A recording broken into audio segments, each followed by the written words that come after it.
ہمارا next topic ہے chapter number 8 settling دا کوئرل۔ کوئرل کہتے ہیں جھگڑے کو، سیٹلنگ کہتے ہیں سلجھانا۔ تو اس کا اردو میننگ کیا ہوا؟ جھگڑے کو سلجھانا۔ اب ہم آتے ہیں اس کے فرسٹ پیراگراف کی ٹرانسلیشن کی طرف۔ پڑھتے ہیں، کوئرلنگ از آلویز ہارمفل، جھگڑا کرنا ہمیشہ سے نقصان دہ ہے۔ ویئر آز، جبکہ بلیسڈ آر دوز، خوش نصیب ہیں وہ، ہو آر پیس میکرز، جو امن قائم کرتے ہیں۔ تو اس سینٹینس کا ٹرانسلیشن کیا ہوگی؟ جھگڑا کرنا ہمیشہ سے نقصان دہ ہوتا ہے، جبکہ خوش نصیب ہے وہ جو امن قائم کرتے ہیں۔ حاجی عثمان was a wise old man who lived in a little village near Faisal آباد۔ حاجی عثمان ایک عقل مند اڈھیر عمر کا بوڑھا آدمی جو فیصل آباد کے نزدیک ایک گاؤں میں رہتا تھا۔ The villagers، گاؤں والے، respected him، اس کی عزت کرتے تھے، very much for his piety، اس کے تقویٰ کی وجہ سے، and sought his advice on various matters،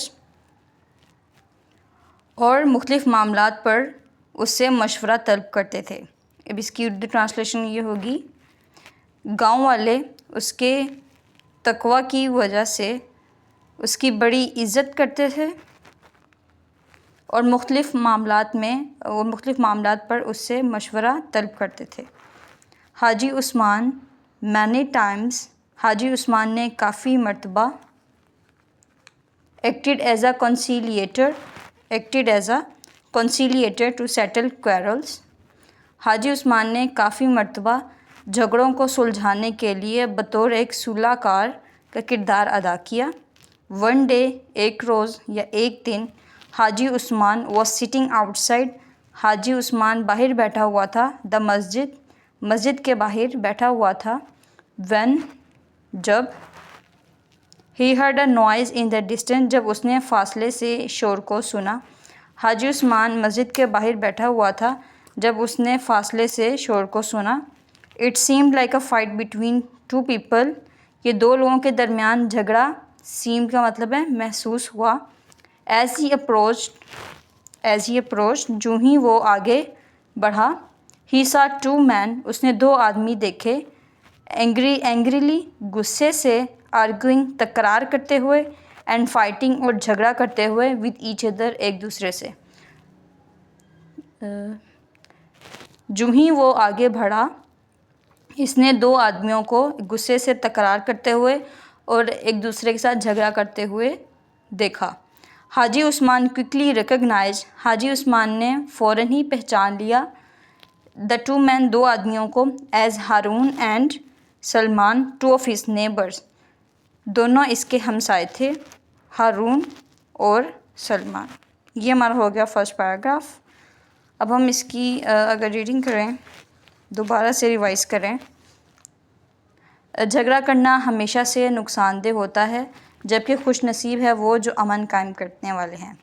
حاجی عثمان ایک عقل مند اڈھیر عمر کا بوڑھا آدمی تھا جو فیصل آباد کے نزدیک کے قریب ایک چھوٹے گاؤں میں رہتا تھا۔ گاؤں والے اس کی عزت کرتے تھے اس کے تقوی کی وجہ سے، اور مختلف معاملات پر اس سے مشورہ طلب کرتے تھے۔ حاجی عثمان نے کافی مرتبہ جھگڑوں کو سلجھانے کے لیے بطور ایک صلح کار کا کردار ادا کیا۔ ایک دن حاجی عثمان مسجد کے باہر بیٹھا ہوا تھا جب اس نے فاصلے سے آواز سنی، یہ دو لوگوں کے درمیان جھگڑا محسوس ہوا۔ جو ہی وہ آگے بڑھا، اس نے دو آدمیوں کو غصے سے تکرار کرتے ہوئے اور ایک دوسرے کے ساتھ جھگڑا کرتے ہوئے دیکھا۔ حاجی عثمان نے فوراً پہچان لیا کہ یہ دو آدمی ہارون اور سلمان ہیں، دونوں اس کے ہمسائے ہیں۔ اب ہم آتے ہیں اس کے نیکسٹ پیراگراف کی طرف، جو سیکنڈ پیراگراف ہے۔ On seeing حاجی عثمان، حاجی عثمان کو دیکھ کر، one of the villagers said to him، ان میں سے ایک دیہاتی نے اس سے کہا، حاجی صاحب these men have a dispute between them، حاجی صاحب ان آدمیوں کے درمیان تنازع، ڈسپیوٹ کا مطلب ہے تنازع پایا جاتا ہے. Salman had accidentally destroyed some of Harun's crop by driving his tractor through Harun's field. Salman نے حادثاتی طور پر ہارون کی کچھ فصلوں کو اس کے کھیتوں میں ٹریکٹر چلا کر برباد کر دیا ہے. Now both are fighting and arguing. اب دونوں جھگڑا اور تکرار کر رہے ہیں. Each of them blames the other. ہر ایک ان میں سے ایک دوسرے پر، blames کا مطلب ہوتا ہے الزام لگا رہا ہے. ان میں سے دوسرے پر، ہر ایک ان میں سے دوسرے پر الزام لگاتا ہے. پلیز حاجی صاحب، مہربانی سے حاجی صاحب. ڈو سم تھنگ، کچھ کریں. ٹو اینڈ دی quarrel، تاکہ ان کا جھگڑا ختم ہو. Otherwise there might be bloodshed. مہربانی سے حاجی صاحب، ان کے جھگڑے کو ختم کرنے کے لیے کچھ کرے، ورنہ خون خرابہ، بلڈ شیڈ، ورنہ خون خرابہ ہو سکتا ہے. حاجی صاحب knew that in order to be just. حاجی صاحب جانتا تھا کہ انصاف پسند ہونے کے مطابق he would have to listen to them both in turn. ان دونوں کو باری باری سننا پڑے گا، انصاف پسند ہونے کے ساتھ ساتھ. Only then he could arrive at a fair point. تبھی وہ ایک مناسب نقطۂ نظر پر پہنچ سکے گا، یا تبھی وہ ایک مناسب نقطے پر پہنچ سکے گا. He instructed Sulman to stay quiet while Harun expressed his grievance. اس نے سلمان کو ہدایت دی کہ جب ہارون اپنی شکایت بیان کرے تو وہ بالکل خاموش رہے. He then asked Harun to explain the matter truthfully. اس نے تب ہارون سے سچائی سے معاملے کو بیان کرنے کو کہا. اب ہم آتے ہیں تھرڈ پیراگراف کی طرف.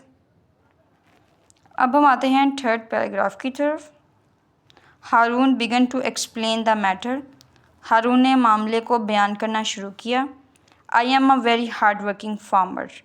میں بہت محنتی کسان ہوں. حاجی صاحب I plow my land in the scorching sun the whole day.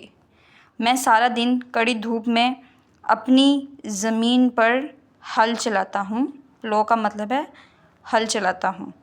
I have a family to support. میں خاندان کی کفالت کرتا ہوں.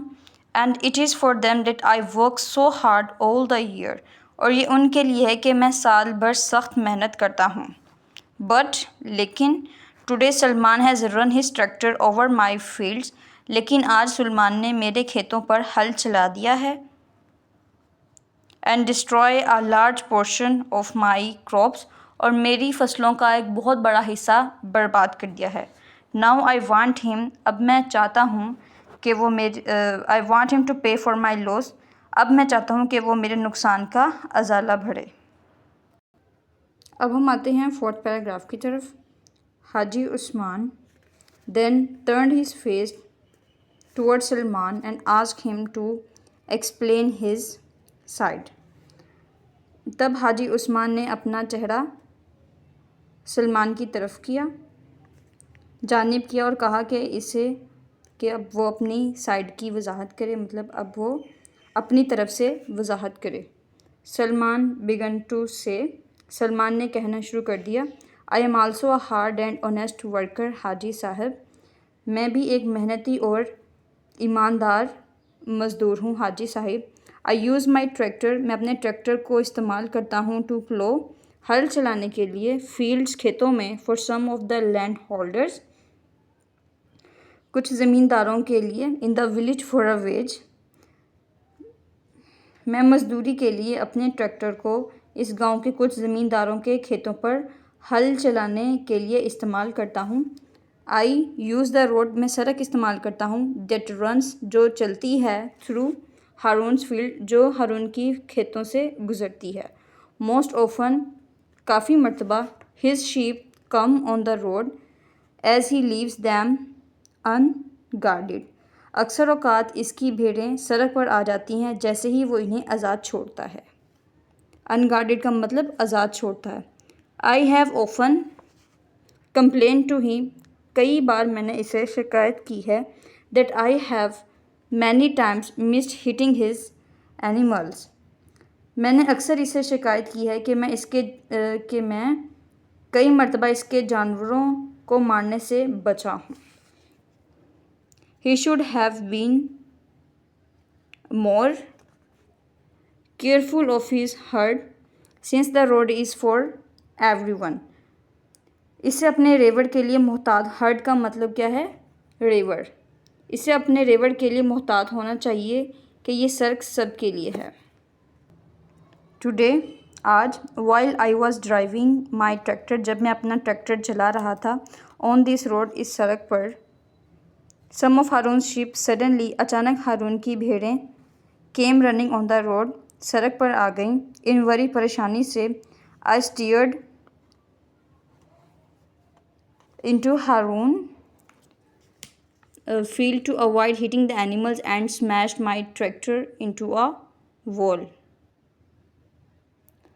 پریشانی میں نے جانوروں سے ٹکرانے سے بچنے کے لیے ٹریکٹر کو ہارون کے کھیتوں میں لے گیا اور اپنا ٹریکٹر دیوار سے ٹکرا دیا. اسمیشڈ ٹکرا دیا مائی ٹریکٹر کو انٹو اے وال دیوار میں. It is heavily damaged now اب اس کا نقصان ہوا ہے. And needs to be repaired اور اب اسے مرمت کروانے کی ضرورت ہے. اٹ از ہارونز فالٹ یہ ہارون کی غلطی ہے. That he did not stop his shape کہ اس نے اپنی بھیڑوں کو نہیں روکا from getting on the road کہ وہ سڑک پر آئیں. سو آئی وانٹ ہم اب میں چاہتا ہوں to pay for the damage to my tractor کہ وہ میرے ٹریکٹر کے نقصان کا ازالہ بھرے.